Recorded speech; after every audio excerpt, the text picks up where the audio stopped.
একমাত্র মুক্তির পথ আল কোরআন। কোরআন ছাড়া মানুষের মুক্তির পথ নেই। এটা যত তাড়াতাড়ি মানুষ বুঝতে পারবে তত তাড়াতাড়ি মানুষের জন্য কল্যাণ। এটা বুঝতে মানুষের যত দেরি হবে মানুষের বিপদ তত থেকে যাবে। যত তাড়াতাড়ি বুঝবে মানুষ মুক্তির একমাত্র পথ হচ্ছে আল কোরআন, আল্লাহর দেখানো পথ, আল্লাহর দেখানো জীবন ব্যবস্থা, যেই পথে রাসূল হেঁটেছেন, সাহাবী কেরাম হেঁটেছেন, সালফে সালেহিন হেঁটেছেন। এই পথ ছাড়া অন্য কোনো পথে এই জাতির মুক্তি মিলতে পারেই না, অসম্ভব। এই জন্য মুক্তির একমাত্র পথ আল কোরআনের পথ। এই জন্য রাসূল সাল্লাল্লাহু আলাইহি ওয়াসাল্লাম বলেছেন, বাল্লিগু আন্নি ওয়ালাউ আয়া। সহিহ বুখারীর 3461 নম্বর হাদিস। আমার পক্ষ থেকে যদি তোমাদের একটা কথাও জানা থাকে এটাও তুমি মানুষের কাছে পৌঁছে দাও।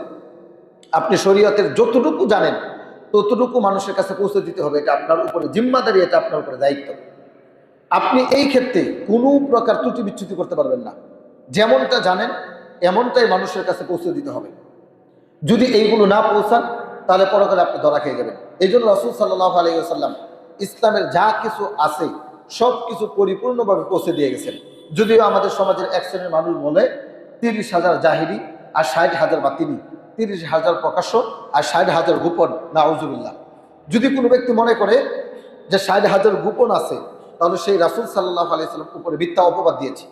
যে আল্লাহর নবী আমাদেরকে সব কিছু পৌঁছে দিয়েছেন, যেখানে আল্লাহ সুবহানাহু ওয়া তাআলা বলেছেন, ইয়া আইয়ুহার রাসূল, হে রাসূল, বাল্লিগ মা উনজিলা ইলাইকা মির রাব্বিক, আপনার প্রতি আমি যা কিছু নাজিল করেছি তা আপনি পৌঁছে দেন। ফামা বাল্লাগতা রিসালাতা, যদি আপনি এইগুলো না পৌঁছান তাহলে আমি ধরে নেব আপনি রিসালাতের খেয়ানতকারী।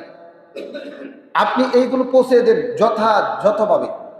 যদি কোনো ব্যক্তি মনে করে রাসূল সব কিছু পৌঁছাই নাই, 30,000 পৌঁছাইছে আর 60,000 গোপন আছে, তাহলে ওই ব্যক্তি রাসূলের উপরে মিথ্যা অপবাদকারী।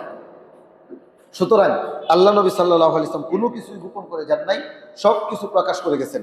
বিদায় হজের খুতবার মধ্যে আল্লাহ নবী সাল্লাল্লাহু আলাইহি ওয়াসাল্লাম সাহাবী কেরামের সামনে, সকলের সামনে উপস্থাপন করেছেন, হে আমার উম্মত, আমার প্রতি আল্লাহ তাআলা যা কিছু নাজিল করেছিল সব কিছু কি আমি পৌঁছে দিয়েছি?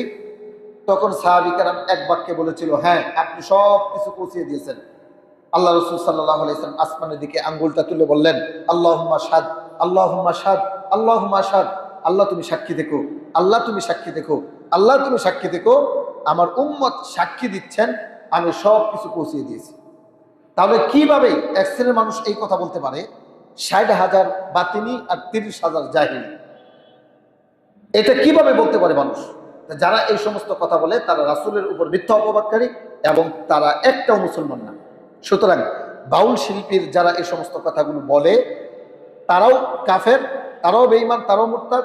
যারা বিশ্বাস করে তারাও কাফের, তারাও বেঈমান, তারাও মুরতাদ। বাউল গান শোনাও কবিরা গুনাহ, ঈমান ভঙ্গের কারণ। যারা বিশ্বাস করবে বাউল গানের রীতিনীতিগুলো, তারা প্রত্যেকটাই কাফের মুসলমান হওয়ার পরে। নামাজ পড়ার পরেও তারা কাফের, রোজা রাখার পরেও তারা কাফের, হজ করার পরেও তারা কাফের, যারা বাউল গান বিশ্বাস করে। এই জন্য সাবধান, এগুলো বিশ্বাস করা যাবে না।